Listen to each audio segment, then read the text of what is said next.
Ingin bibit lele Anda lincah dan nafsu makan yang tinggi?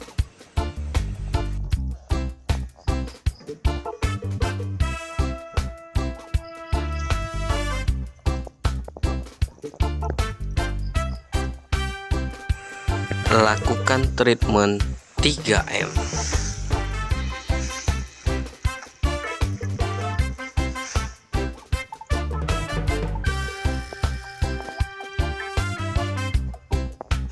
Yang pertama, mengamati pergerakan ikan dan nafsu makan ikan.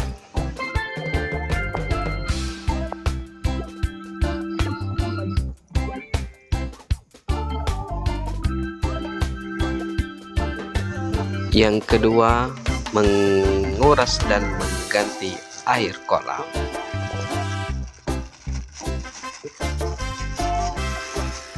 Yang ketiga, menyortir larva lele sesuai dengan ukurannya.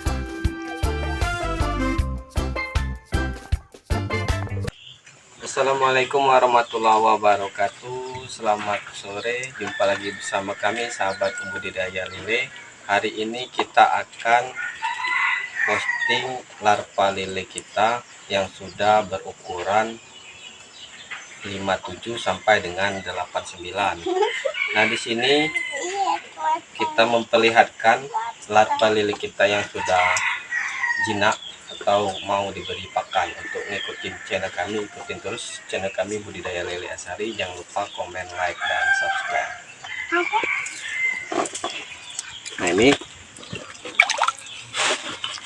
larva lele kami ini sangat jinak, guys. Nah, di sini bisa kita beri pakan. Nah, dia dengan diberi pakan, larva lele ini sangat jinak ya. Nah, oke, di sini larvanya ada sekitar kurang lebih 5.000 ekor bibit yang udah berukuran 57 sampai dengan 89. Nah, di sini trik perawatan larva lelenya. Untuk perawatan larva dapat kita lakukan dengan melakukan treatment air. Di sini kita lihat kalau airnya masih cenderung bening, di sini masih layak untuk bibit. Dan kita lihat juga bibit kalau masih lincah, belum perlu kita pergantian airnya. Nah, untuk pergantian air, di sini kita menggunakan ekstrak daun ketapang. Nah, untuk daun ketapang ini cukup kita berikan pada saat pengurasan 5 lembar daun ketapang dan 1 tutup sampai 2 tutup E4 untuk menetralisir kondisi suhu air yang ada di kolam ini.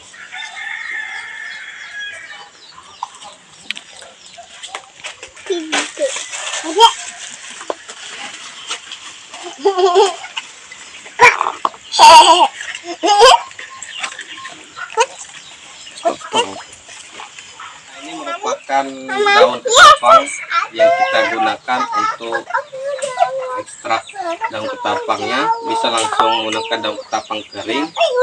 Apabila sudah pengurasan, di sini kita masukkan 5 sampai dengan 6 lembar daun ketapang dan juga menggunakan 1 tutup E4.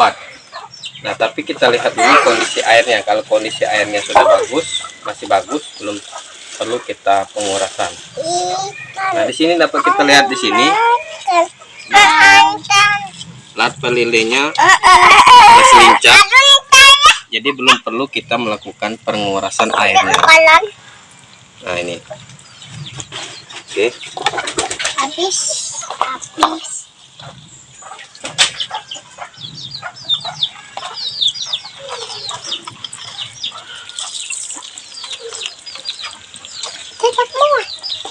Halo.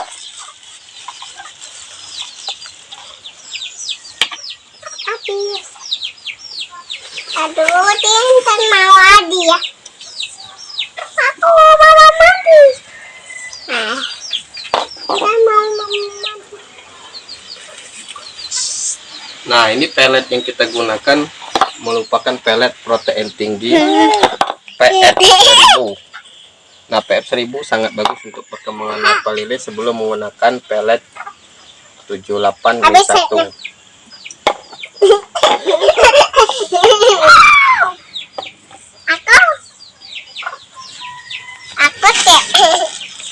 Aku deh.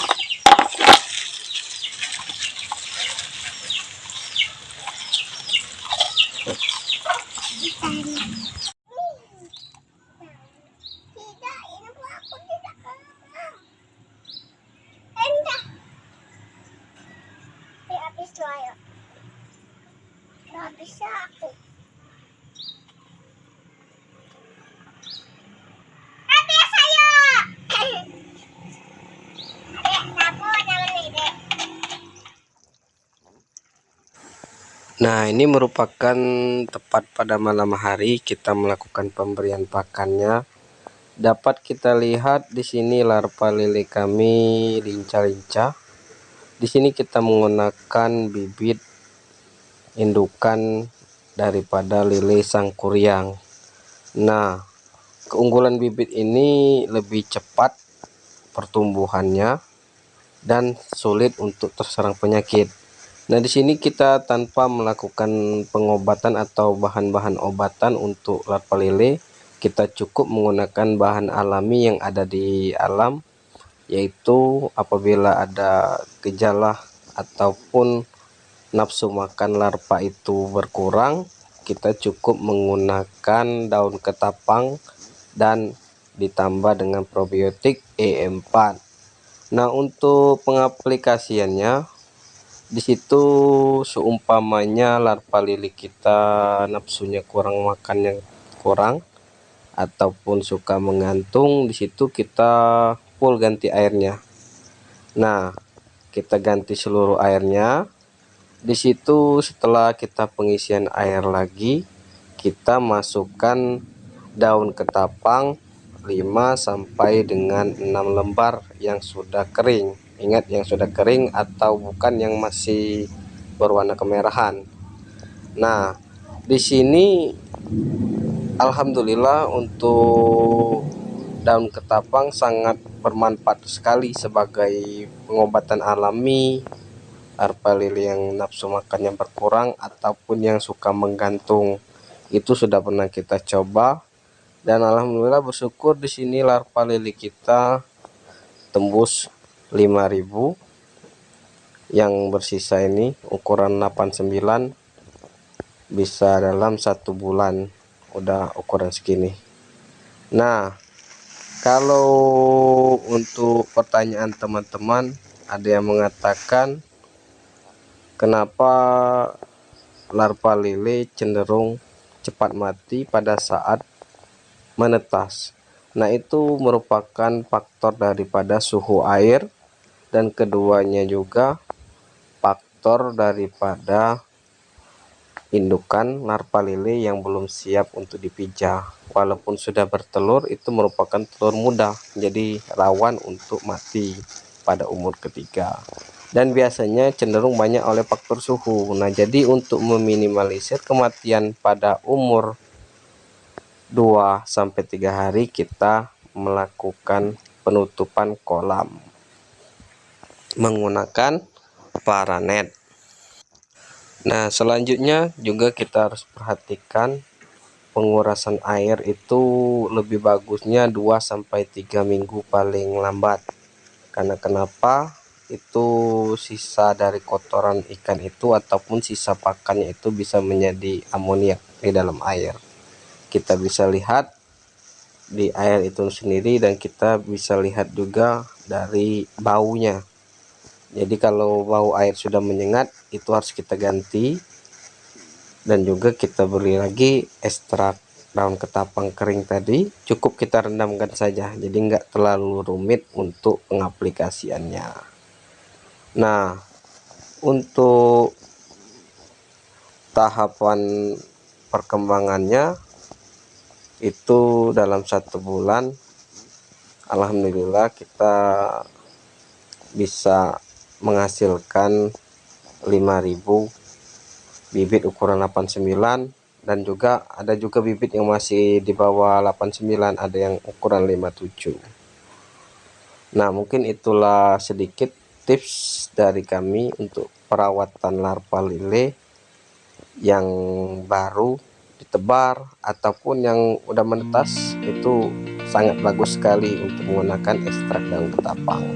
Semoga video ini bermanfaat bagi pembudidaya lainnya. Salam budidaya lele se-Nusantara.